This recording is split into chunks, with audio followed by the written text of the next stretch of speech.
ആപ്കി അദാലത്തിൽ music director Bappi ലഹരിയുടെ മേലുള്ള കുറ്റാരോപണം ഇദ്ദേഹം സംഗീതം മോഷ്ടിക്കുന്നു എന്നുള്ളതാണ്. ബപ്പി ലഹരി സർ, താങ്കൾ നൂറുകണക്കിന് സൂപ്പർ ഹിറ്റ് പാട്ടുകളാണ് കമ്പോസ് ചെയ്തത്. ഫിലിം ഇൻഡസ്ട്രിയിലുള്ളവർ പറയുന്നു ബപ്പി ലഹരി വളരെ ടാലന്റഡ് വ്യക്തിയാണെന്ന്. താങ്കൾ വലിയ വലിയ ഫിലിം സ്റ്റാർസിനൊക്കെ കമ്പോസ് ചെയ്തു കൊടുത്തു. 30,000 പാട്ടുകളുടെ റെക്കോർഡ്സും താങ്കളുടെ പക്കലുണ്ട്. പക്ഷെ ജനങ്ങൾ എന്താ പറയുന്നതെന്ന് വെച്ചാൽ പാട്ട് കമ്പോസ് ചെയ്യുമ്പോൾ താങ്കളുടെ തലച്ചോറ് കുറച്ച് പ്രയോജനപ്പെടുത്തി മോഷണത്തിലാണ് കൂടുതൽ തലച്ചോറ് പ്രവർത്തിപ്പിക്കുന്നത്. ഞാനൊരു മോഡേൺ മ്യൂസിക് ഇന്ത്യയിലേക്ക് കൊണ്ടുവരാൻ ശ്രമിച്ചു. അതാണ് ഡിസ്കോ ബീറ്റ്. ഡിസ്കോ എന്ന് പറഞ്ഞ വാക്ക് ഇന്ത്യയിലേക്ക് കൊണ്ടുവന്നു. ഈ ഡിസ്കോ ഇന്ത്യയുമായി ബന്ധപ്പെട്ടതല്ല, ഇത് വിദേശത്തിൻ്റെതാണ്. താങ്കൾ വിദേശത്തുള്ളതെല്ലാം എടുത്തിട്ട് വന്നില്ലേ? മൈക്കിൾ ജാക്സന്റെ മ്യൂസിക് പോലും എടുത്തിട്ട് വന്നു. മൈക്കിൾ ജാക്സന്റെ ആ ബീറ്റ് ഉണ്ടല്ലോ, അങ്ങനെ ഒരു സിറ്റുവേഷനിൽ മിഥുൻ ചക്രവർത്തി മൈക്കിൾ ജാക്സനെ പോലെ ഡാൻസ് ചെയ്യും. അവിടെ എനിക്ക് കീർത്തനം വായിക്കാൻ പറ്റില്ലല്ലോ, ഭജനയും പറ്റില്ല, അതുപോലെ തന്നെ ഭാംഗ്ഡയും വായിക്കാൻ പറ്റില്ല. ടിപ്പിക്കൽ ഡയറക്ടർ പ്രൊഡ്യൂസേഴ്സ് ഒക്കെ എന്തു പറഞ്ഞു എന്ന് വെച്ചാൽ ഞങ്ങൾക്ക് മൈക്കിൾ ജാക്സന്റെ ബീറ്റ് വേണമെന്ന്. സോ അതിനനുസരിച്ച് ഞാൻ മൈക്കിൾ ജാക്സന്റെ ബീറ്റ് ഇന്ത്യയിലേക്ക് കൊണ്ടുവന്നു. അതിൽ ഞാൻ വിജയിക്കുകയും ചെയ്തു. ജനങ്ങൾ താങ്കളെ വളരെയധികം സ്നേഹിച്ചു. പക്ഷെ അവരുടെ സ്നേഹം കൂടിയ സമയത്ത് താങ്കൾ കൂടുതൽ കോപ്പി അടിക്കാനും തുടങ്ങി. നിങ്ങൾ കോപ്പിയെക്കുറിച്ച് സംസാരിക്കുമ്പോൾ ഇപ്പോഴുള്ള ഒരു കോപ്പിയല്ല, ഫോട്ടോ കോപ്പിയാണ് എടുക്കുന്നത്. കോപ്പി അല്ലാതെ ഞാൻ ഒറിജിനലായിട്ട് ഒരുപാട് മ്യൂസിക് ഒക്കെ ചെയ്തിട്ടുണ്ട്. അതിനെക്കുറിച്ചുള്ള ലിസ്റ്റ് ഞാൻ നിങ്ങൾക്ക് നൽകാം. അതിൽ നിന്നും നിങ്ങൾക്ക് മനസ്സിലാവും ബപ്പി ലഹരിയുടെ മേലെ ചുമത്തപ്പെട്ട ഈ കോപ്പി കാറ്റ് എന്ന കുറ്റം അത് അസത്യമാണ്. ലിസ്റ്റ് പറയൂ, ഞാൻ കോപ്പി ലിസ്റ്റ് പറയാം. തീർച്ചയായിട്ടും. ഒറിജിനൽ പാട്ട് നിങ്ങൾ കേട്ട് കാണും, ഞാൻ പറയാം.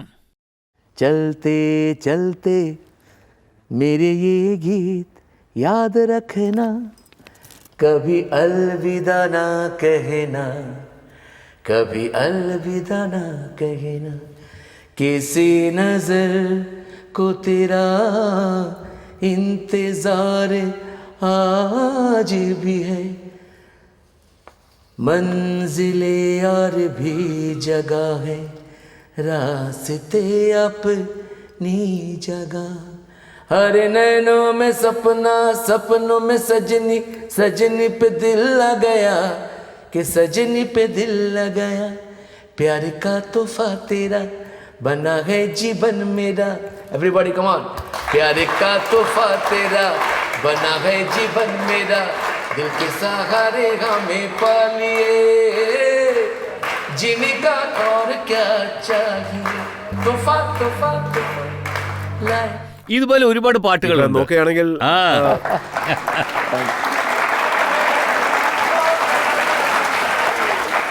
ഈ പാട്ട് दूर दूर तुम रहे पुकारते हम रहे ചലത്തെ ചലത്തെ സിനിമ പാട്ടാണ്. അതിനെക്കുറിച്ച് ഞാൻ പറയാം, എല്ലാവരുടെ മുൻപിലും വെച്ച് പറയാം, കോടതിയിൽ വെച്ച് പറയുന്നു. ആ പാട്ട് दूर दूर तुम रहे पुकारते हम रहे, आज क्यों रात यूं जाओ ना. After that tan tan tadan tadan tadan tan tadan tadan tadan tan tadan tan. Rain ഡ്രോപ്സിന്റെ ഒരു മ്യൂസിക് ഉണ്ടായിരുന്നു. അവിടെ നിന്ന് ഞാൻ ഇൻസ്പയർ ആയി എന്റെ സ്റ്റൈലും അവരുടെ സ്റ്റൈലും ചേർത്ത് മിക്സ് ചെയ്തതാണത്. അതായത് പറയുകയാണെങ്കിൽ ഈ പാട്ട് നിങ്ങൾ കേട്ട് കാണാം. मेरे सपनों की रानी कब आएगी तू, तराटा राटा राटा टकीला तराटा राटा. ഇത് ആനാദൂനയിൽ വന്നതാ. आओ ट्विस्ट करे आओ सम ओ चाबी चेका का ट्विस्ट. इतना न मुझसे तू प्यार भरा, तू मैं एक पागल आवारा.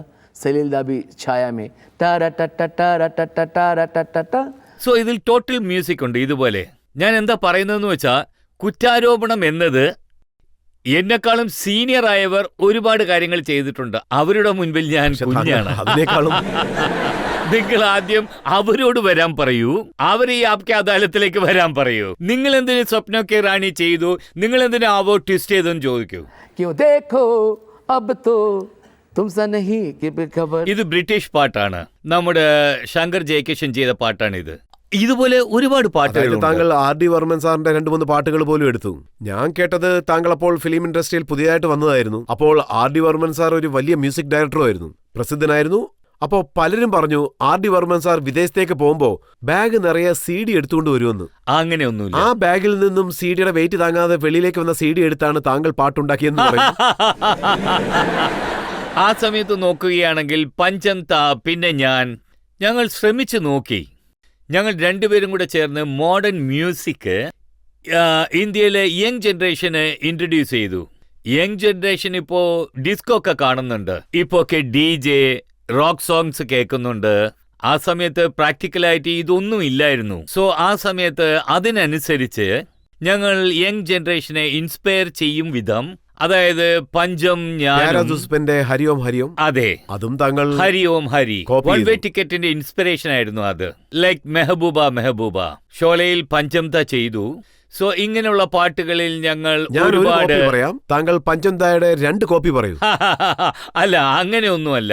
അദ്ദേഹം വലിയ മ്യൂസിക് ഡയറക്ടറാണ്, കമ്പോസറാണ്, അങ്ങനെ എല്ലാ മ്യൂസിക് ഡയറക്ടേഴ്സും ചെയ്തിട്ടുണ്ട്. എന്റെ അഭിപ്രായത്തിൽ മ്യൂസിക് എന്നത് മോഡേൺ വിഷയം ഉണ്ടാക്കാൻ, ഞാൻ ആദ്യമേ പറഞ്ഞ പോലെ ഒരു പുതിയ കാര്യം ഉണ്ടാക്കാൻ നമുക്ക് തീർച്ചയായും അവരുടെ സപ്പോർട്ട് ആവശ്യമായി വരുന്നു. അല്ലെങ്കിൽ നമുക്ക് മോഡേൺ മ്യൂസിക് ചെയ്യാനേ പറ്റില്ല. ബിക്കോസ് ഇപ്പൊ ഗിറ്റാർ ആണെങ്കിലും ഡ്രംസ് ആണെങ്കിലും അത് അവരുടെ പ്രോപ്പർട്ടിയാണ്. തബല നമ്മുടെ പ്രോപ്പർട്ടിയാണ്, സിത്താർ നമ്മുടെ പ്രോപ്പർട്ടിയാണ്, സർഗം നമ്മുടെ പ്രോപ്പർട്ടിയാണ്, ക്ലാസിക്കൽ മ്യൂസിക് നമ്മുടെ പ്രോപ്പർട്ടിയാണ്. പക്ഷെ എന്നെ സംബന്ധിച്ച് ഒരു പാട്ടൊന്നും ഇൻസ്പയർ ആയി നമ്മൾ മോഡേൺ ജനറേഷനെ ഇൻസ്പയർ ചെയ്യുന്നതിൽ തെറ്റില്ല. പക്ഷെ താങ്കൾ ഇത് അംഗീകരിക്കുന്നുണ്ടോ? താങ്കൾ ഇൻഡസ്ട്രിയിൽ വന്ന സമയത്ത് പഞ്ചംത ചെയ്തത്, പിന്നെ ആർ.ഡി. വർമ്മൻ സാർ ചെയ്തത്, ഇതെല്ലാം തന്നെ താങ്കൾ കോപ്പി ചെയ്യാൻ തുടങ്ങി. ജനങ്ങൾ താങ്കളെ ആർ.ഡി. വർമ്മൻ സാറിന്റെ കോപ്പി ക്യാറ്റെന്ന് വിളിക്കാനും തുടങ്ങി. അതായത് പറയുകയാണെങ്കിൽ, ഞാൻ ഇതിനെക്കുറിച്ച് എന്തെങ്കിലും പറയണമെങ്കിൽ എല്ലാ മ്യൂസീഷ്യൻസും ഇതൊക്കെ ചെയ്തിട്ടുണ്ട്. ഇതിൽ ആർ.ഡി. ബർമൻ, ബപ്പി ലഹരിയുടെ സ്പെഷ്യാലിറ്റി എന്തെന്നാൽ ഞങ്ങൾ രണ്ടുപേരും മോഡേൺ മ്യൂസിക് കൊണ്ടുവന്നു. ഞങ്ങൾ അന്യോന്യം എവിടെയും വിട്ടുകൊടുത്തിട്ടില്ല.